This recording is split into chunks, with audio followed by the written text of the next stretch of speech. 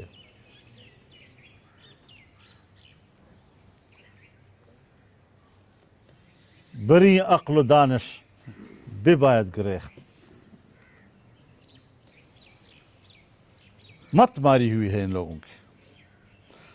آئین پاکستان پارلیمنٹ کو پابند کرتا ہے کہ قانون سازی قرآن و سنت کے تابع ہوگی. آئین پاکستان پارلیمنٹ کو پابند کرتا ہے کہ قرآن و سنت کے منافی قانون سازی نہیں ہوگی. آئین پاکستان اسلام کو پاکستان کا مملکتی مذہب قرار دیتا ہے اور اللہ تبارک و تعالی کو کل کائنات کے بلا شرکت غیر حاکم مطلق مانتا ہے، اور پاکستان کے جمہور کو جو اختیار و اقتدار اس کے مقرر کردہ حدود کے اندر استعمال کرنے کا حق ہوگا وہ ایک مقدس امانت ہے، اور مسلمانوں کو اس قابل بنایا جائے گا کہ وہ انفرادی اور اجتماعی طور پر اپنی زندگی کو اسلامی تعلیمات و مقتضیات کے مطابق جس طرح کے قرآن پاک و سنت میں اس کا تعین کیا گیا ہے ترتیب دے سکیں گے. یہ ہمارا آئین کہتا ہے، قرارداد مقاصد کہتا ہے جو آئین کا حصہ ہے، آرٹیکل 2 اور آرٹیکل 227. لیکن ہمارے ان قوانین کے اغراض و مقاصد کو واضح کیا گیا ہے، اور اس میں کہا گیا ہے کہ اقوام متحدہ کے عالمی ایجنڈے کی بنیاد پر ہم یہ قانون پاس کر رہے ہیں. اسی کا نام غلامی ہے. اب وہ دور ختم ہو گیا کہ دنیا کو آپ قانونی بنا لیں، لیکن ترقی پذیر اور پسماندہ ممالک کو غلام بنانے کے لیے عالمی سطح کے ادارے اور عالمی سطح کے معاہدات سیاسی حوالے سے، دفاعی حوالے سے، اقتصادی حوالے سے وہ ہمیں اس طرح غلام بنا رہی ہیں کہ اگر اقوام متحدہ انسانی حقوق کنونشن، عالمی عدالت انصاف، عالمی اقتصادی ادارے وہ کوئی پالیسی بنائیں، قانون بنائیں، تو ہمارے جیسے ممالک میں ہمارے اپنے ملک کا آئین اور قانون غیر مؤثر ہو جاتا ہے، اور ان کا قانون اور فیصلہ ہم پر لاگو ہوتا ہے. اسی کا نام غلامی ہے جو قانونی کے ختم ہونے کے بعد برقرار رکھا گیا ہے عالمی سطح پر، اور پاکستان کے حکمران بڑی خوشی سے اس غلامی کو قبول کرنے کے لیے تیار ہوئے ہیں. تو ہماری تو بغاوت غلامی کے خلاف ہے. ہم نے تو بر صغیر میں 300 سال تک غلامی کے خلاف جنگ لڑی ہے، قربانیاں دی ہیں. کسی قیمت پر بھی اس طرح کی قانون سازی کو قبول نہیں کیا جا سکتا.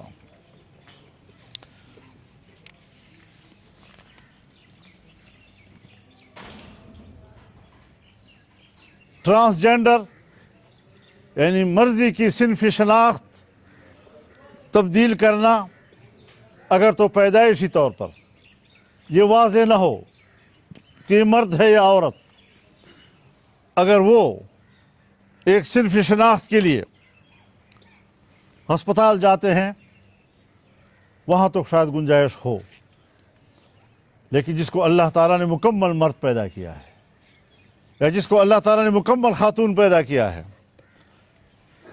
کیا جواز ہے کہ ہم صرف مغرب کی تقلید میں شاید وہاں بھی ان کو اتنی آزادی نہ ہو جو آزادی ہم نے اسلامی جمہوریہ پاکستان میں دی ہے. میاں شہباز شریف سے ہمیں یہ توقع تو نہیں تھی، مسلم لیگ سے ہمیں یہ توقع تو نہیں تھی کہ وہ اس حد تک جائے گی. ہم تو سمجھے تھے کہ یہ وہ مسلم لیگ نہیں جو انگریز کی وفادار تھی.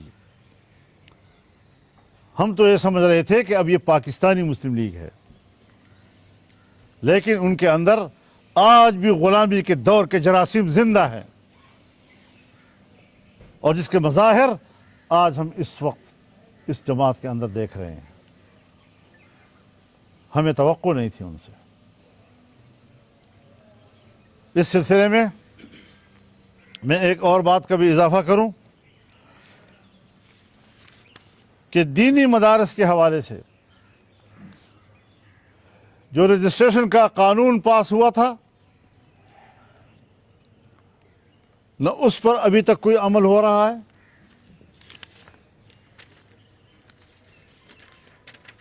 اسلامی نظریاتی کونسل کے سفارشات کو زیر بحث لانے کے لیے اس کو پارلیمنٹ میں پیش کرنا 1 سال ہو گیا ہے, ایک سفارش بھی آج تک زیر بحث نہیں لائی گئی.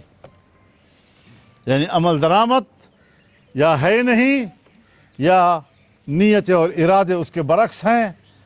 وہ دینی مدارس کے ساتھ بھی اور اس کے ساتھ اس کے حوالے سے ہونے والے قانون سازی کے ساتھ بھی اور اپنے کیے ہوئے قانون سازی کے ساتھ بھی منافقت کر رہے ہیں, اور وہ اسلامی نظریاتی کونسل کے سفارشات کے ساتھ بھی منافقت کر رہے ہیں. ان کو سیدھی راہ لینی چاہیے. حکمران پر آئین کی پیروی بہت لازم ہے. عام شہری سے غلطی ہو جاتی ہے, لیکن حکمران وہ اپنے آپ کو قانون و آئین سے ماورا نہ سمجھے. ہم اس سلسلے میں اتحاد مدارس دینیہ, وفاق المدارس العربیہ اور تمام مکاتب فکر سے رابطہ کر رہے ہیں, اور انشاءاللہ پورے ملک میں سیمینارز منعقد کیے جائیں گے. ایک احتجاجی سلسلہ اس حوالے سے شروع کیا جائے گا اور اس کا شیڈول ان کی مشاورت کے بعد طے کر لیا جائے گا انشاءاللہ. تو یہ ہمارا ان حالات پر موقف ہے.